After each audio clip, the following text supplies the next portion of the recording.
ఆంధ్రప్రదేశ్లో కూటమి ప్రభుత్వం అధికారంలోకి వచ్చాక సంక్షేమ పథకాలతో పాటు అభివృద్ధిపై కూడా ఫోకస్ చేసింది. రాష్ట్రంలో దశ దిశలా అభివృద్ధిని పరుగులు పెట్టించే విధంగా పలు ప్రణాళికలు రూపొందిస్తోంది రాష్ట్ర ప్రభుత్వం.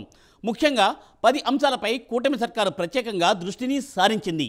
ఒకవైపు సంక్షేమ పథకాలు అమలు చేస్తూనే మరోవైపు రాష్ట్ర అభివృద్ధికి సంబంధించిన కార్యక్రమాలను డిజైన్ చేస్తోంది ప్రభుత్వం.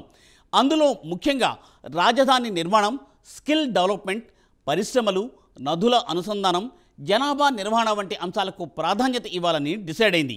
దీంతో వచ్చే 5 ఏళ్లలో ఆంధ్రప్రదేశ్లో అభివృద్ధి పరుగులు పెడుతుందని రాజకీయ విశ్లేషకులు అభిప్రాయపడుతున్నారు. మరి కూటమి సర్కార్ ప్లాన్ వర్కౌట్ అవుతుందా?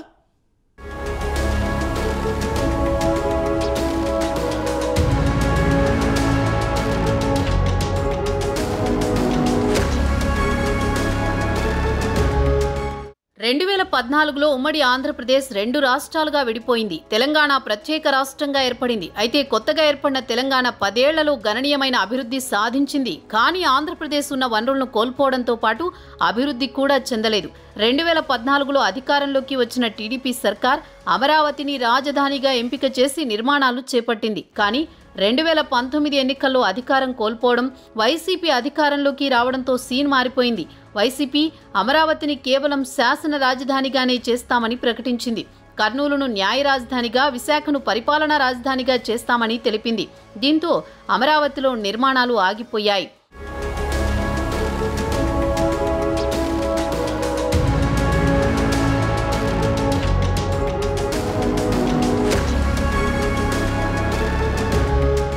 అయితే కోర్టు కేసుల కారణంగా 3 రాజధానుల అంశం ముందుకు సాగలేదు. కేవలం బటన్లు నొక్కడం, డబ్బులు లబ్ధిదారుల ఖాతాల్లో జమ చేయడం ద్వారా సంక్షేమం అందిస్తున్నామని భావించిన జగన్ ప్రభుత్వం కనీసం రోడ్లను కూడా అభివృద్ధి చేయలేదు. ఈ నేపథ్యంలో 2024 అసెంబ్లీ ఎన్నికల్లో ప్రజల సంక్షేమంతో పాటు అభివృద్ధి కూడా కావాలని తిరిగి కూటమి ప్రభుత్వాన్ని భారీ మెజారిటీతో గెలిపించారు. ఈ నేపథ్యంలో సీఎం చంద్రబాబు ప్రస్తుతం అభివృద్ధిపైనే దృష్టి పెట్టారు.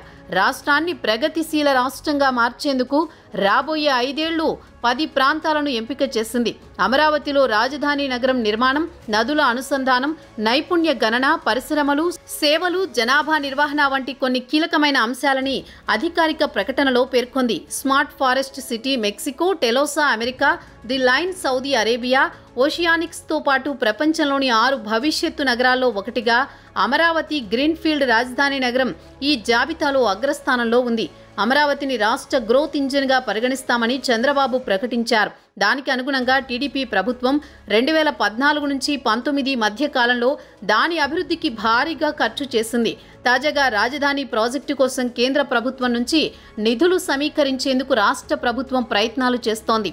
దీనికోసం 2014లో మాస్టర్ ప్లాన్ సిద్ధం చేసింది. 217 చదరపు కిలోమీటర్ల విస్తీర్ణంలో కీలకమైన రాజధాని నగరాన్ని అభివృద్ధి చేయాలని నిర్ణయించింది.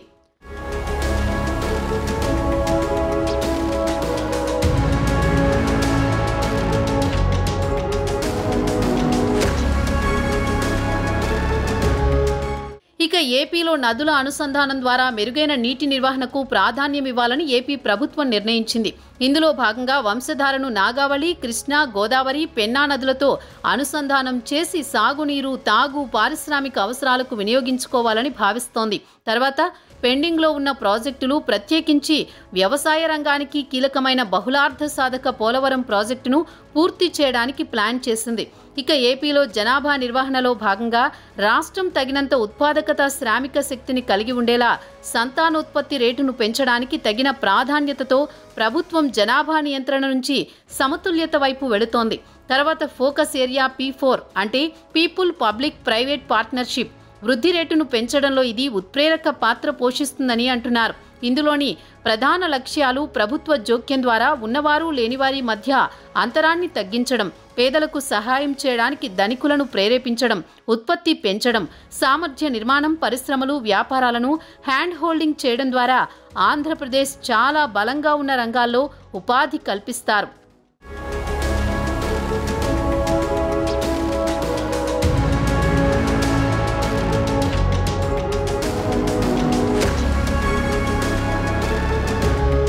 ఇకపోతే పరిశ్రమలు, పర్యాటకం, సేవల రంగాలను ప్రోత్సహించడం అనేది నాణ్యమైన ఉత్పాదకతను సాధించడమే లక్ష్యంగా ఉన్న మరొక ఫోకస్ ప్రాంతం. వ్యాపారాలకు అనుకూలమైన వాతావరణాన్ని అందించడం, ముఖ్యంగా తయారీ పరిశ్రమలు, సూక్ష్మ, చిన్న, మధ్య తరహా పరిశ్రమలు పెట్టుబడులను ఆకర్షించడం, యువతను పారిశ్రామికవేత్తలుగా మార్చడం చేస్తారు.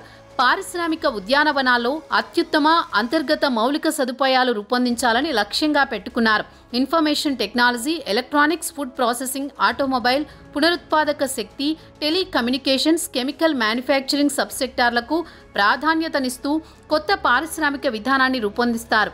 కుప్పం, మూలపేట, చిలమత్తూరు, దొనకొండలో కొత్త పారిశ్రామిక క్లస్టర్ల అభివృద్ధికి చర్యలు చేపడతారు. ప్రభుత్వం పునరుత్పాదక శక్తిని, ప్రత్యేకించి విపరీతమైన పరిధిని కలిగి ఉన్న సౌరశక్తిని వినియోగించుకోవడం, విద్యుత్ చలనశీలత సామర్థ్యాన్ని గ్రహించడం లక్ష్యంగా పెట్టుకుంది. విజన్ 2047 అన్నా క్యాంటీన్లు, సముద్రం, విమానాశ్రయాల అభివృద్ధి, రహదారి మౌలిక సదుపాయాలు కల్పించి ఏపీని అభివృద్ధి చేయడానికి ప్రణాళికలు రూపొందిస్తారు. మొత్తానికి ప్రభుత్వం నిర్దేశించుకున్న లక్ష్యాలను చేరుకోగలిగితే ఏపీ దేశంలోనే అభివృద్ధిలో అగ్రస్థానంలోకి రావడం ఖాయం. మరి ఆ దిశగా సర్కారు ప్రయత్నాలు ఎంతవరకు విజయవంతమవుతాయో చూడాలి.